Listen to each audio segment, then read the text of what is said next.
Di suatu desa, ada seorang anak laki-laki bernama Ken Arok. Ken Arok merupakan anak yang lahir di dalam sebuah keluarga petani. Kondisi keluarganya tidak berkelimpahan dan sangat terbatas. Oleh karena itu, Ken Arok dibuang oleh ibunya sendiri dan diletakkan pada sebuah tempat pemakaman. Ibu yang berharap supaya ada orang lain yang dapat memberikan hidup yang lebih baik bagi Ken Arok. Suatu ketika, datanglah seorang pencuri bernama Lembong. Ia melihat Ken Arok yang ditelantarkan. Karena rasa kasihan, Lembong pun memutuskan untuk mengasuh Ken Arok. Ken Arok dibawa pulang pada kediaman Lembong dan diasuh olehnya. Karena Lembong adalah seorang pencuri, maka Ken Arok juga mempelajari dan menjadi seorang pencuri. Seiringnya berjalannya waktu, Ken Arok menjadi seorang penjudi dengan menggunakan uang hasil curiannya. Ken Arok menjadi pemuda yang gemar berfoya-foya dan memboroskan uang. Ken Arok kecanduan berjudi, maka lama-lama uangnya habis dan ia memiliki utang yang banyak. Ken Arok tidak dapat melunaskan hutang dan akhirnya ia menjadi seorang buronan. Suatu hari, saat Ken Arok sedang dalam perjalanan pulang, ia dapat melihat rumahnya yang penuh kegaduhan dan seisinya yang berantakan. Perlahan-lahan Ken Arok menghampiri rumahnya. Saat ia masuk, Ken Arok terkejut saat melihat isi rumahnya yang adalah milik Lembong. Barang-barang dan isi rumahnya habis dikacau balaukan oleh penagih hutang. Barang-barang berserakan, hancur, dan dirampok. Ken Arok merasa bersalah dan takut terhadap Lembong. Warna muka Lembong merah penuh dengan amarah. Tangannya dikepal dan mulutnya tertekuk sambil menahan emosi. Pak, saya... Pergi kamu dari sini. Dasar anak durhaka. Lihat apa yang kau berbuat. Rumah saya hancur, habis. Barang saya dirampok karena engkau. Pergi kamu dari sini, enyah dari pandanganku. Tapi Pak... Saya tidak peduli, pergi. Dengan hati yang sedih dan penuh penyesalan, Ken Arok pun meninggalkan rumah Lembong. Ken Arok tidak lagi memiliki apapun. Uang tidak punya, rumah tidak punya, keluarga tidak punya. Ken Arok harus hidup merantau untuk memenuhi kebutuhannya setiap hari. Namun, karena kehebatannya dalam mencuri dan merampok, Ken Arok dapat bertahan hidup. Ketika ia merantau, ia bertemu dengan Loh Gawe, seorang Brahmana. Mereka berbincang hingga akhirnya muncul satu pemikiran dari Loh Gawe. Ken Arok, engkau adalah titisan Dewa Wisnu. Karena itu, Loh Gawe akhirnya mengajarkan Ken Arok tentang agama dan ia dibawa ke Aku Tumapel. Sesampainya di sana, Loh Gawe memperkenalkan Ken Arok pada Tunggul Ametung.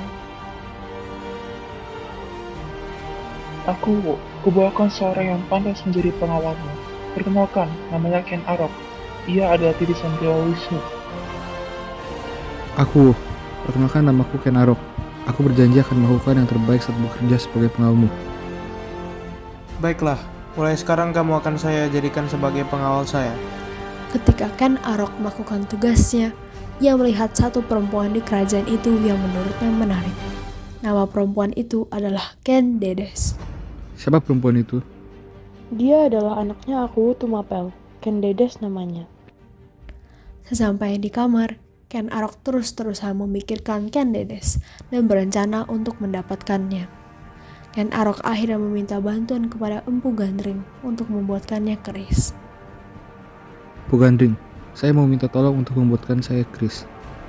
Baiklah Ken Arok, akan saya buatkan keris untuk Anda. Sudah 1 tahun Ken Arok menunggu keris itu, tapi keris itu pun tak kunjung selesai.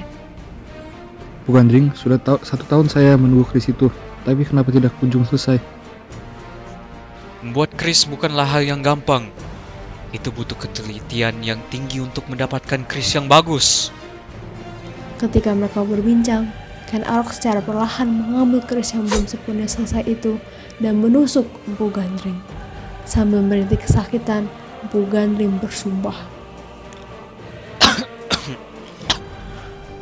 Ken Arok, saya bersumpah 7 keturunan kamu akan saling bunuh-membunuh dan tidak akan hidup tenang.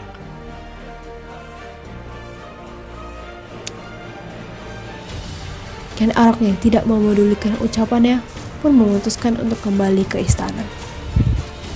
Sesampainya di istana, Ken Arok meminjamkan keris itu kepada Kebo Ijo. Temanku, kupinjamkan keris ini padamu, gunakanlah sesuka hatimu untuk apa saja keris ini. Keris ini sangat bagus. Terima kasih, Ken Arok. Teman-teman, lihat keris yang aku pegang ini. Warnanya bagus, ujungnya lancip. Karena keindahan keris itu, Kebo Ijo pun akhirnya memamerkan keris itu kepada semua pegawainya, seakan-akan keris itu adalah miliknya. Pada malam harinya, Ken Arok pun akhirnya membunuh Aku Tumapel menggunakan keris yang dipinjamkannya kepada Kebo Ijo. Dan pada keesokan harinya, akhirnya semua orang mengira kalau Kebo Ijo yang membunuh Aku Tumapel. Bukan saya yang membunuh Aku Tumapel. Namun karena semua orang telah mengira keris itu milik Kebo Ijo sebelumnya, maka akhirnya diputuskan kalau Kebo Ijo akan dihukum mati. Setelah itu, Ken Arok langsung merebut Ken Dedes dan menaklukkan Tumapel di bawah pemerintahan Kediri. Tidak puas sampai di situ saja, Ken Arok juga memutuskan untuk bersekutu dengan para Brahmana agar dapat menggulingkan Raja Kertajaya dari tahtanya dan akhirnya menaklukkan Tumapel yang dikenal sebagai Singasari. Sementara itu, untuk kerajaan Kediri, Ken Arok tidak hancurkan, tapi kerajaan Kediri dipegang oleh keturunan Kertajaya. Yes. Kerajaan Singasari terus berkembang menjadi kerajaan yang kuat dan kokoh. Kerajaan Singasari mencapai puncak kejayaan di bawah pemerintahan Raja Kertanegara. Kerajaan Singasari menjadi kerajaan yang dihormati oleh kerajaan-kerajaan lain di wilayah Nusantara. Kerajaan Singasari berkembang pesat dalam segala bidang, berkembang yang meliputi segi politik, ekonomi, maupun keagamaan. Di bawah pemerintahan Raja Kertanegara, Kerajaan Singasari dapat melakukan ekspedisi dan meluaskan wilayah di luar Pulau Jawa. Wahai prajurit-prajurit dan teman-temanku, kita akan melakukan ekspedisi menggunakan kapal layar.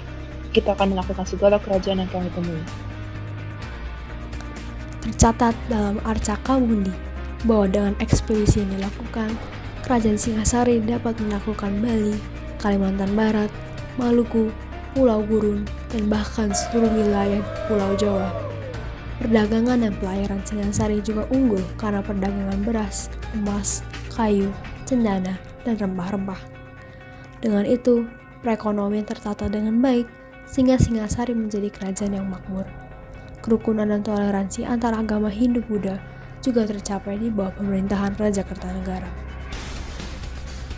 Raja Kertanegara merupakan raja yang hebat dan raja yang berjaya.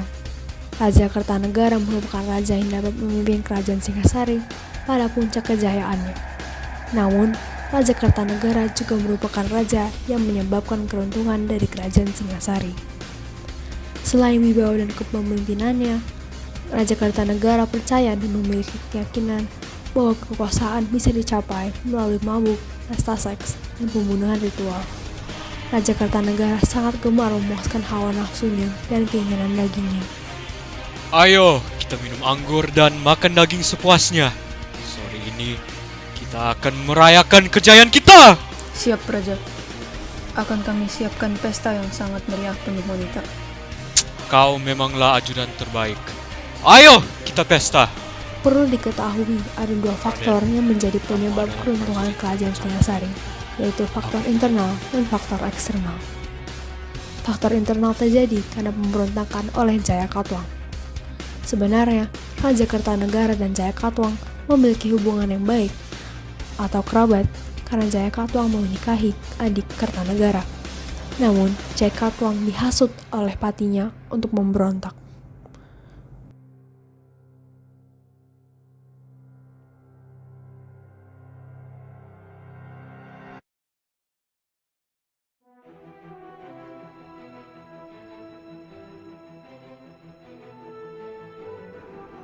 Sudah, cukup. Tidak, kita tidak akan diam lagi. Kau harus berani lawan balik. Rebut kembali kekuasaanmu.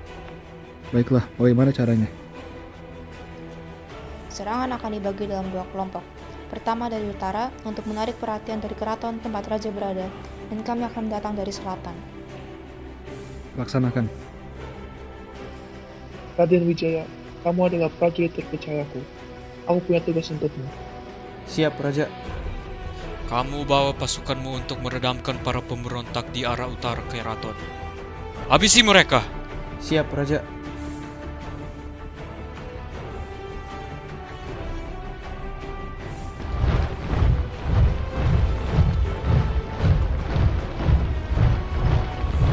Ternyata kau tidak terlalu pintar ya. Kau masuk dalam perangkap kerajaan Kediri. Akan aku akhiri hidup kau hari ini juga. Tak akan kumaafkan sejarah yang telah terjadi. Raja pertamamu menghancurkan habis kerajaan Kediri. Sekarang akan kutaklukkan kerajaan Singasari.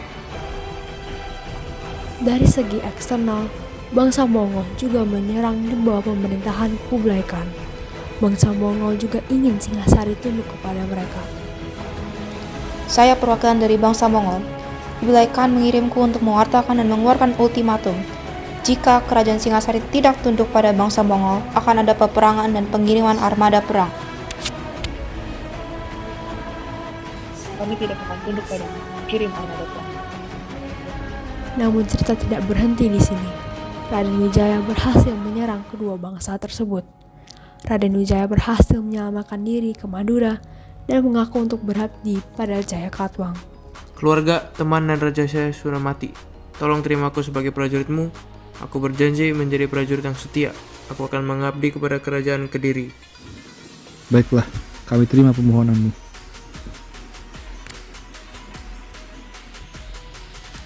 Tetapi di balik itu, Raden Wijaya sebenarnya memiliki rencana tersendiri. Wahai bangsa Mongol, Raja Kertanegara telah meninggal. Ikutlah aku untuk menyerang Jayakatwa, kerajaan Kediri. Kalian dapat menguasai seluruh kerajaan tersebut. Raden Wijaya berhasil mengancam 20.000 pasukan Mongol sekaligus mengadu domba Jayakatwang. Dalam pertempuran yang terjadi, Jayakatwang meninggal dibunuh dan kerajaan Kediri pun hancur. Namun, Raden Wijaya juga berhasil menyerang pasukan Mongol yang menyebabkan mereka pergi dari Pulau Jawa.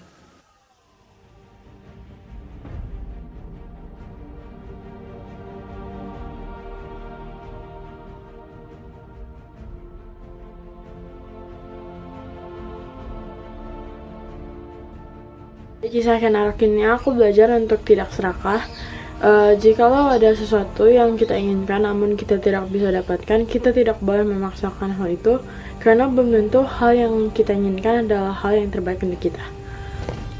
Refleksi saya dari cerita ini adalah kita jangan menganggap dosa-dosa kecil dalam tanda kutip itu sebagai dosa-dosa kecil, dan semua dosa itu sama, karena kalau misalnya kita menganggap kalau kita melakukan dosa-dosa kecil terlebih dahulu, pasti lama-lama itu bakal bikin dosa-dosa yang lebih parah lagi. Kayak misalnya si Ken Arok kan di sini dia dulu mencuri kan, terus dia lama-lama dia akhirnya membunuh seseorang gitu. Jadi lebih baik kita melakukan perbuatan baik daripada kita melakukan perbuatan yang jahat. Cerita tersebut, refleksi aku itu untuk diri menjadi tamak atau rakus, karena di cerita tersebut Ken Arok kan mau mempunyai Ken Dedes, tetapi Ken Dedes sudah punya suami yaitu Mbu Gandring. Tetapi Ken Arok tetap mau dan akhirnya juga membunuh Mbu Gandring.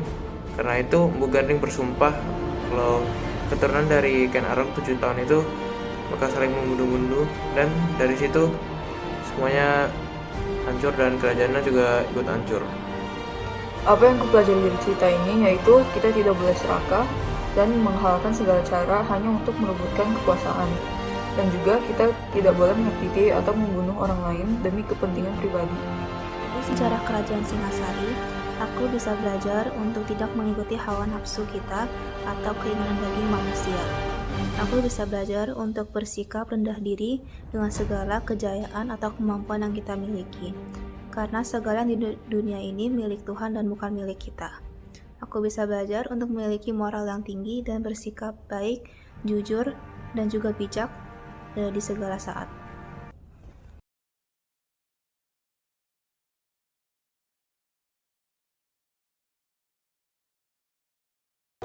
Dari belakang. Oh, mereka lihat. Nah, kayak gitu. Dan Kediri. Tunggu. Ulang lagi dari Jas. Oke. Ken Arok dan Ken Dedes. Gini. Ya. Abis itu apa? Ya. Oleh karena itu, Ken Arok dibuang oleh ibunya sendiri dan diletakkan pada Munculnya kapan? Bentar. Oh, ini dulu. Oh, oke. Naik kan naik cepat. Nah ya. Alright, ntar ini munduran dikit. Yes, pas. Oke, nah.